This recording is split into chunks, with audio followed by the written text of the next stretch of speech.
Welcome back, dear students. We are in the third chapter, interactions of genes. In this chapter, we are going to study non-epistatic genetic interactions and epistatic genetic interactions. In addition to this, we will also see the lethal genes.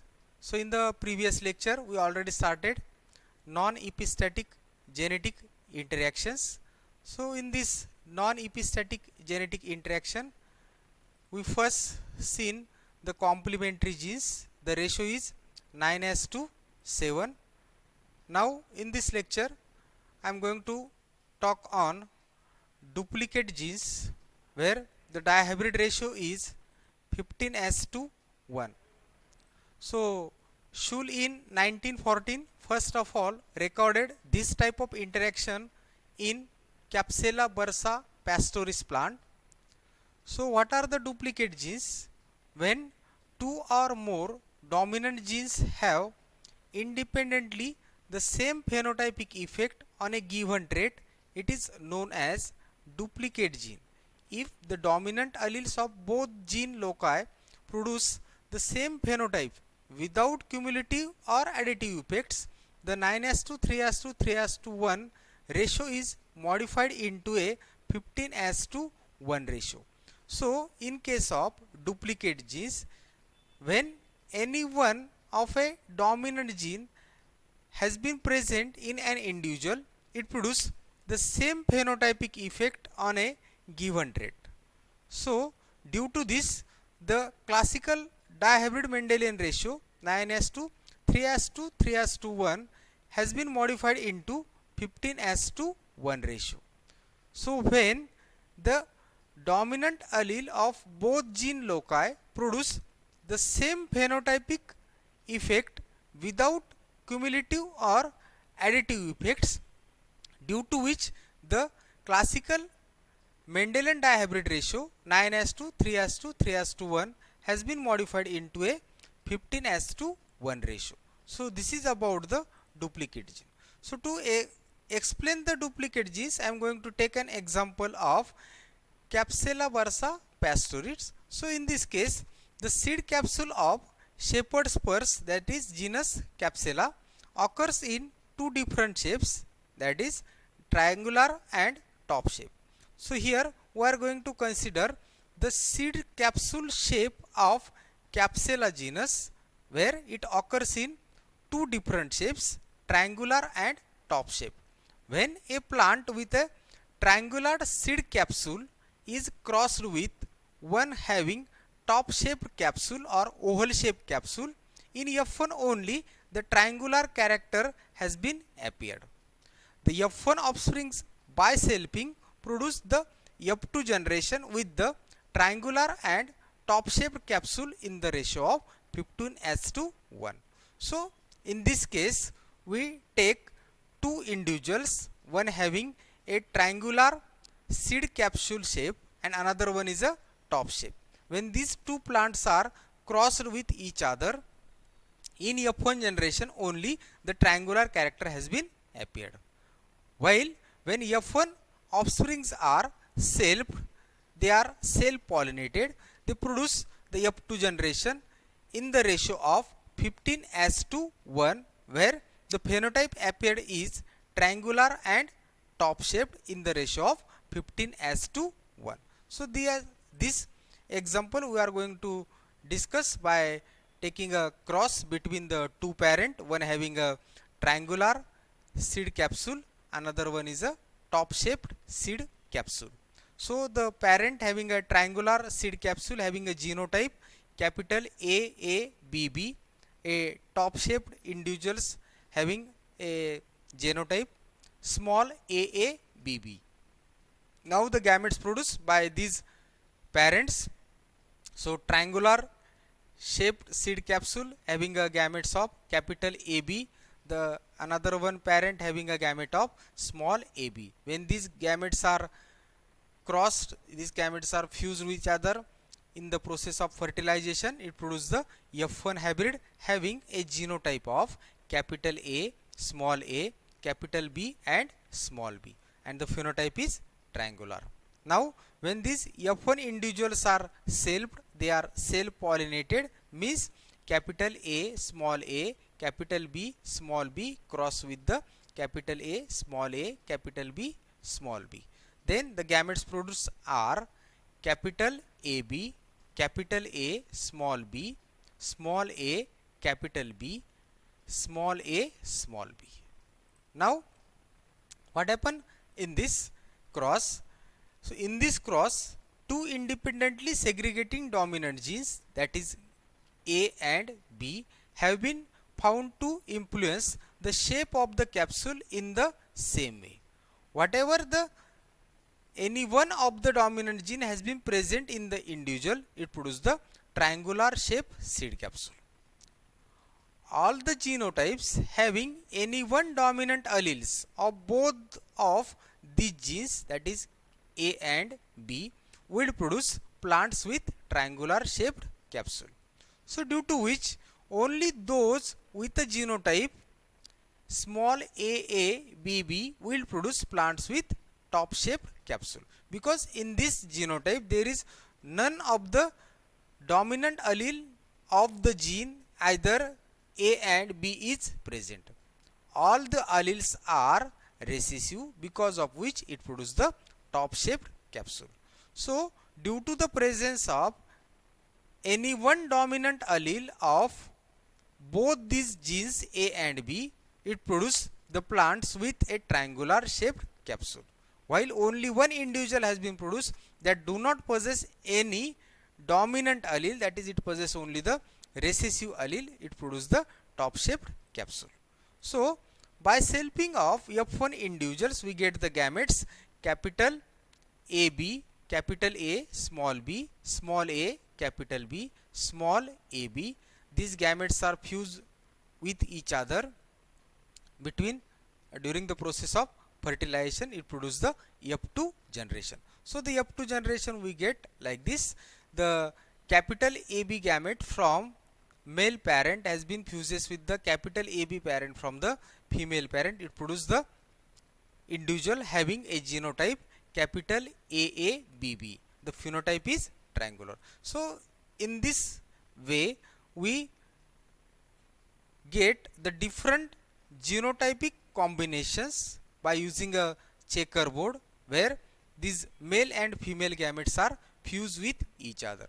By counting the number of individuals having the similar type of phenotype, we get 15 triangular shaped seed capsule individuals, while 1 top shaped seed capsule individuals. So after the fusion of the gametes in F2 generation, we get F2 phenotypic ratio of 15 triangular and 1 top shape.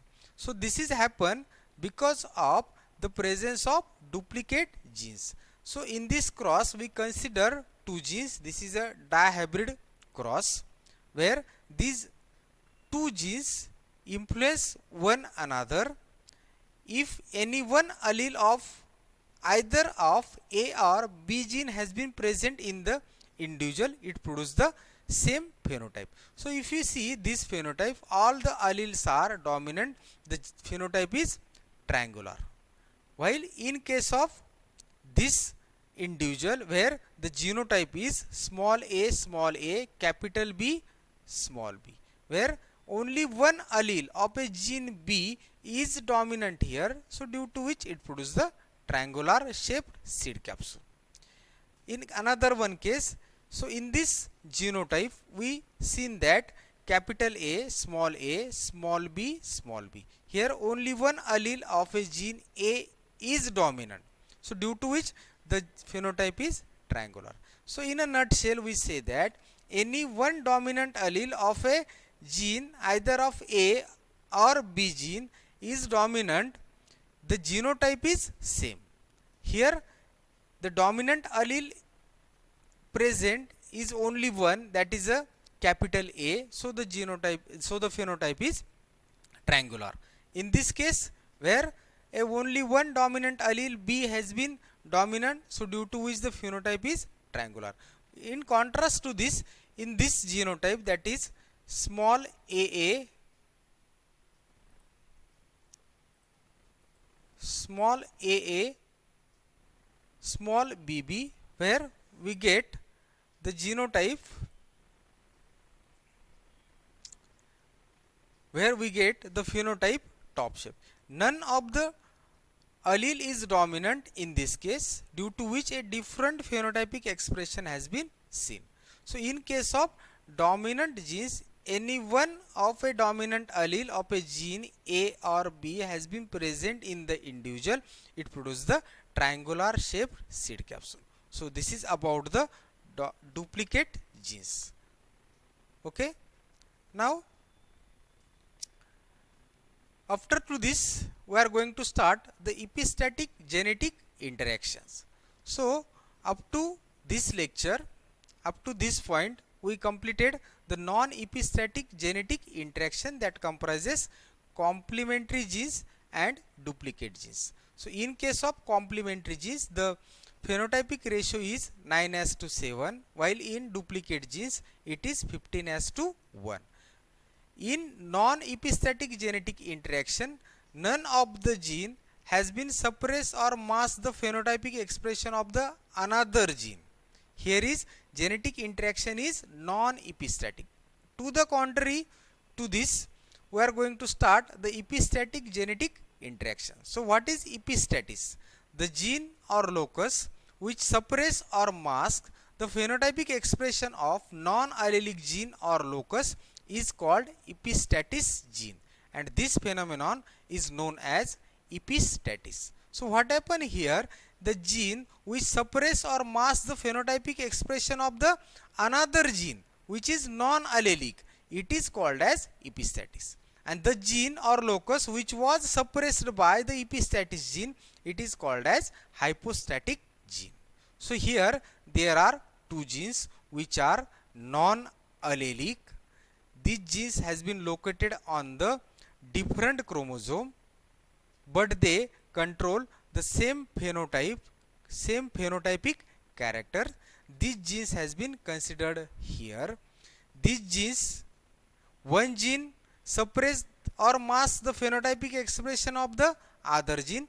This phenomenon is called as the epistatic, and the gene which was suppressed by the epistatis gene, it was called as the hypostatic gene. So the non-allelic gene which suppress, which remains unexpressed, or the epistatis is the phenomenon of inhibiting or suppressing one gene by another non-allelic gene which is similar to the phenomenon of dominance. So in case of dominance, only one character get expressed which dominates over the other character, and the character which is not expressed we call it as the recessive characters. So when one character has been dominant over the other character, but there is no any suppression or the masking effect. In case of epistatis, the inhibiting or suppressing of one gene by another non-allelic gene, it is the phenomenon of epistatis without dominance. So the epistatis is a phenomenon of inhibiting or suppressing one gene by another non-allelic gene which is similar to the phenomenon of dominance, except that epistatis occurs between non-allelic genes while the dominance occurs between the allelic genes. So this is the major difference between the epistatis and the phenomenon of dominance. Dominance occurs between the allelic genes. Alleles are the alternative form of a gene. For example, if we take the example of a one character, that is the height. So capital T, small t, small t. So this capital T we say it is a dominant. Small t we say it is a recessive. So these are the alleles of a single gene T.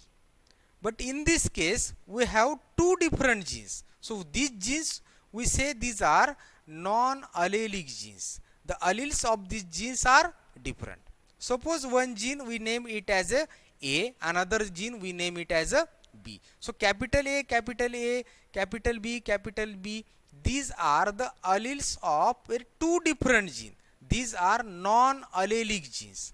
So epistasis occurs between the non-allelic genes, while the phenomenon of dominance occurs between the allelic genes. These are the alleles of a same gene or a single gene, but here we consider two different genes. So epistasis is the phenomenon which occurs between the non-allelic genes instead of occurring between two alternative forms of the genes, that is the allele. Here is the gene which suppress or mask the phenotypic expression of non-allelic gene. Such gene is called as the epistasis gene, and this phenomenon is known as epistasis. Thus, epistasis is due to the interaction between non-allelic genes present on two separate loci of a chromosome, in which one gene suppresses the expression of other non-allelic gene.